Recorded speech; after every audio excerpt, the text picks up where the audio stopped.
Hoje nós vamos fazer o estudo do capítulo 14 do Evangelho de Mateus. O texto começa dizendo que por aquele tempo ouviu o tetrarca Herodes a fama de Jesus. Quem era o tetrarca Herodes? Herodes ele tinha vários filhos e sabemos que Herodes o Grande tinha vários filhos. Aquele homem que não suportava ter o seu reinado ameaçado, ele com muita crueldade mandou matar a esposa, filhos e após a sua morte nós tivemos Herodes Antipas, que é esse Herodes o tetrarca, Herodes Filipe I, Herodes Filipe II, Aristóbulo, e o fato é que a fama de Jesus, ela se espalhou, se espalhou bastante, porque Jesus ele tinha efetuado vários milagres. Jesus ele pregava o evangelho do reino, uma mudança substancial na vida daquelas comunidades. E esse Herodes Antipas, ele diz aos que o serviam a respeito de Jesus, que Jesus era o João Batista que tinha ressuscitado dos mortos. Não tinha nada a ver, né? E por isso ele não operava forças miraculosas. Porque João Batista é aquele profeta que veio após o período intertestamentário, 400 anos após Malaquias, para abrir caminho para a vinda do Messias, pregando arrependimento para que muitos viessem a crer em Jesus Cristo. Mas, porque Herodes, havendo prendido e atado a João, agora vai falar o que aconteceu com João Batista. Nós sabemos que Herodes Antipas, que é esse Herodes o tetrarca, ele desposou a mulher do seu irmão, que era Herodias, que era filha de Aristóbulo, de um outro irmão. Então aqui havia um incesto, que ele era casado com uma sobrinha, né? E casado com uma sobrinha, com a sua cunhada, a mulher do seu irmão. Então João Batista, ele condenava essa situação. Ele fazia críticas severas sobre essa situação, porque Herodes, havendo prendido e atado a João, metera no caso por causa de Herodias, mulher de Filipe, seu irmão. Pois João lhe dizia, não é lícito possuí-la. E querendo matá-lo, temia o povo, porque o tinha como profeta. Então, na verdade, ele queria matar a João Batista, mas temia, por quê? Porque temia a repercussão que isso ia ocorrer por conta do povo, porque ele era um profeta. Mas chegado o dia natalício de Herodes aqui, Herodes Antipas, dançou a filha de Herodias, fez uma dança e diante de todos e agradou a Herodes. E o fato é que pelo que prometeu com juramento dar-lhe o que pedisse. Evidentemente, para que ele pudesse prometer tudo o que ela pedisse, era um aniversário, devia com certeza ter muita bebida, né? E então ela, instigada por sua mãe, disse, ou seja, já que dançou, a filha de Herodias pergunta à sua mãe, dá-me aqui num prato a cabeça de João Batista. E instigada pela mãe, que era criticada por João Batista, né? E aqui nós vamos ver que a sua mãe é usada pelo diabo, né?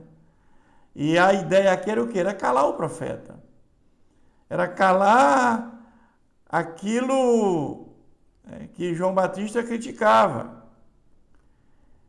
E entristeceu-se o rei, mas por causa do juramento dos que estavam com ele à mesa, terminou que lá dissem. E deu ordem e decapitou a João no cárcere. Então João foi decapitado no cárcere. E João morreu não foi porque estava defendendo Jesus. João morreu porque acusava os erros de Herodes, né? Por ter desposado Herodias, a sua cunhada e sobrinha.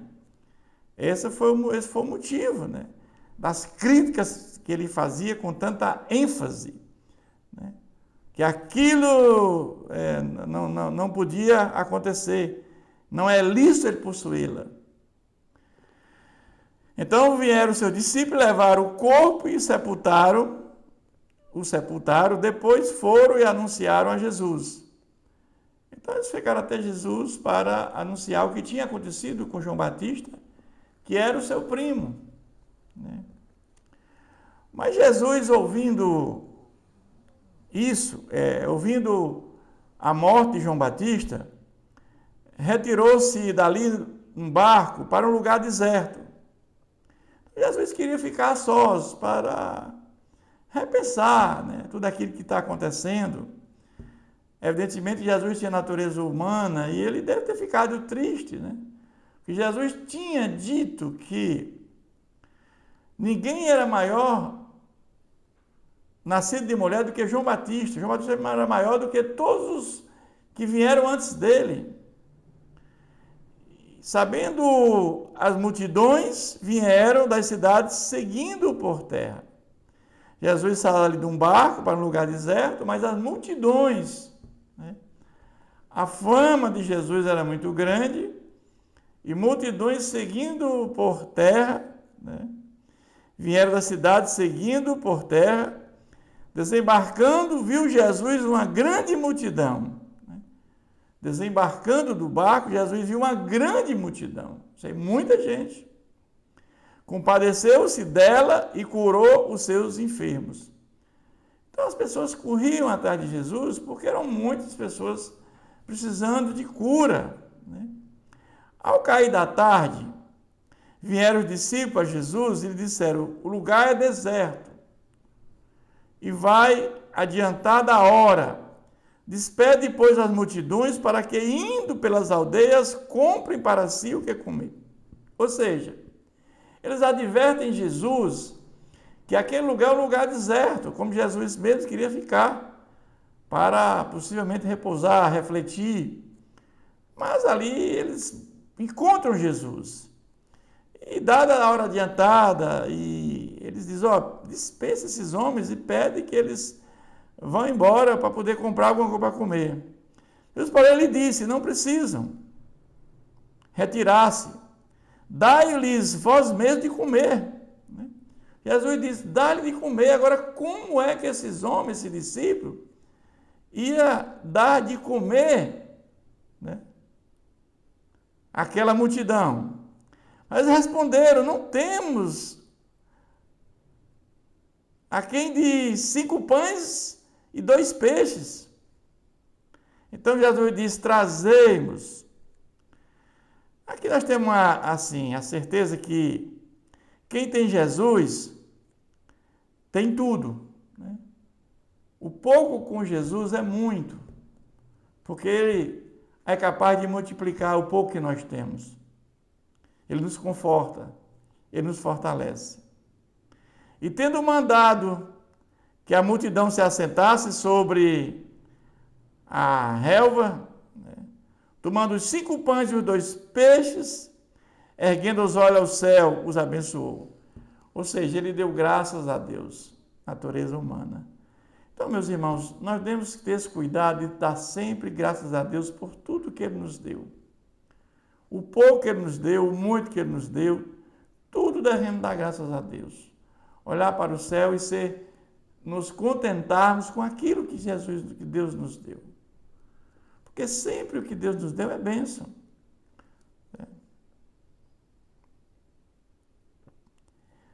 E, erguendo os olhos para o céu, os abençoou. Depois, tendo partido os pães, deu aos discípulos. Então, quem distribui aqui são os discípulos. Jesus parte o pão e pede que os discípulos distribuam. E este as multidões.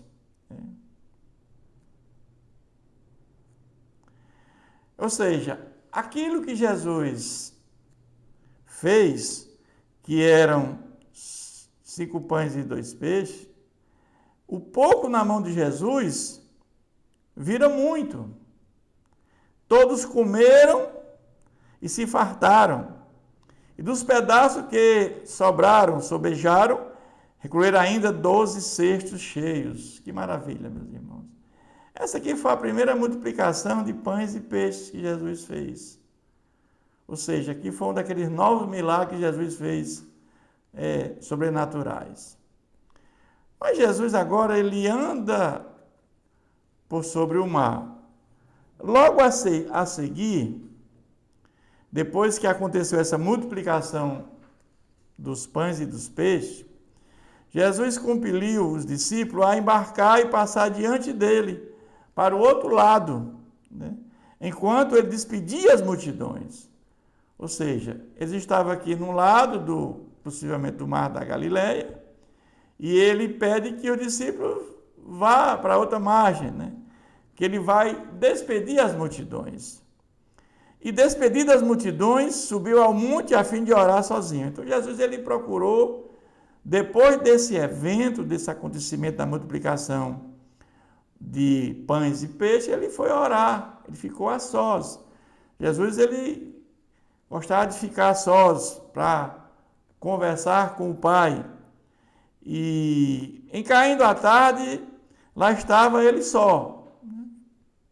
Entretanto, o barco já estava longe, ou seja, os que estavam com Jesus, os apóstolos que saíram no barco que ele pediu para que eles fossem, já estavam longe. E muitos estados de terra, açoitados pelas ondas, pelo vento forte. E na 4ª vigília da noite, já de madrugada, foi Jesus ter com eles andando por sobre o mar. Jesus, ele tinha essa capacidade, né, de fazer milagres sobrenaturais. Então ele foi, o barco já distante, ele foi andando sobre o mar. E os discípulos, ao ver andando sobre as águas, ficaram aterrados e exclamaram: é um fantasma! E todos com medo gritaram, eram 12 com medo. Os 12 apóstolos todos tremendo com medo, né? Mas Jesus imediatamente lhe disse: tende bom ânimo, sou eu, não tem mais. Mas, respondendo-lhe Pedro, disse: se és tu, Senhor, manda-me ir ter contigo sobre as águas. E Jesus disse: vem ter comigo. E Pedro, descendo do barco, andou sobre as águas e foi ter com Jesus. Mas, reparando, porém, a força do vento, teve medo e começou a submergir e gritou: salva-me!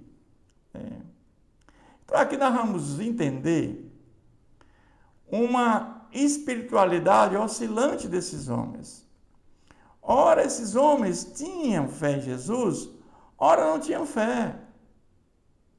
Então, essa espiritualidade oscilante, meus irmãos, é o que acontece com muitos hoje com a igreja, né? Uma fé fraca, uma fé oscilante. Esses homens tinham visto o que Jesus tinha feito, os poderes. Jesus tinha acabado de fazer a multiplicação de 5 pães e 2 peixes para alimentar milhares de pessoas. Esses homens, eles viram o que Jesus fez. Mas mesmo assim tinha uma fé oscilante.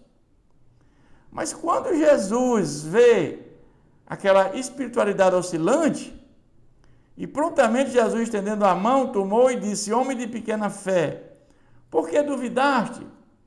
Então Jesus aqui está reclamando da fé desses homens, principalmente de Pedro, que esteve andando nas águas e de repente ele começa a submergir. Então Jesus reclama da fé.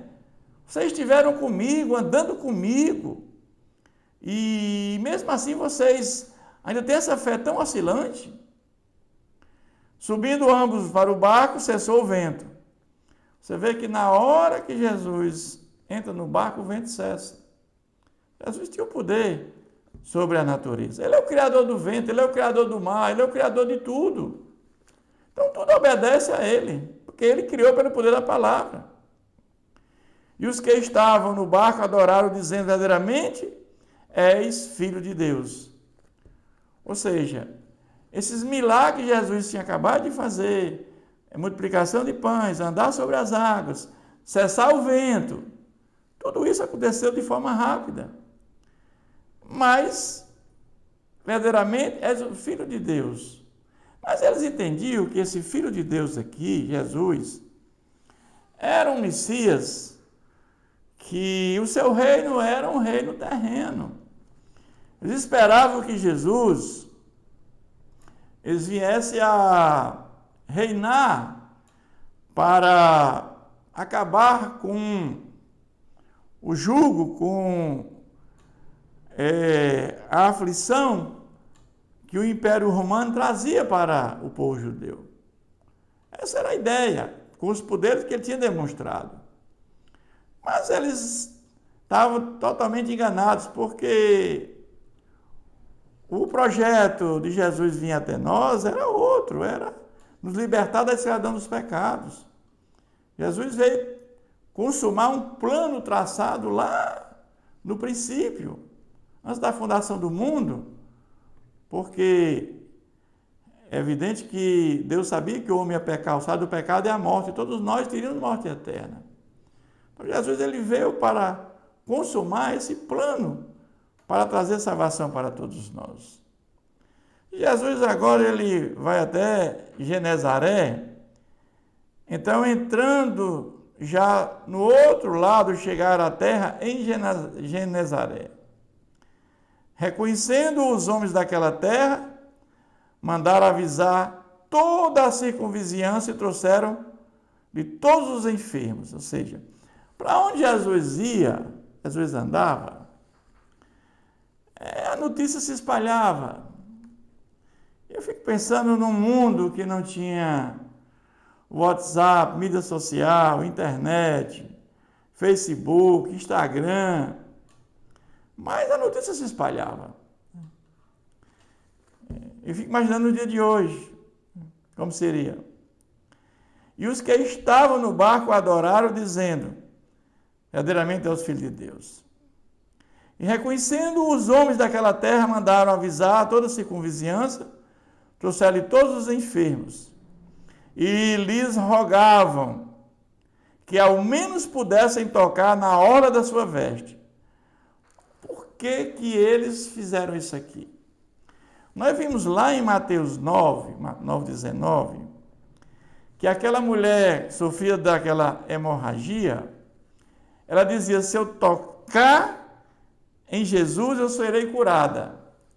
Lembro que Mateus 9, aquela mulher que sofreu de hemorragia, aconteceu isso e Jesus curou aquela mulher.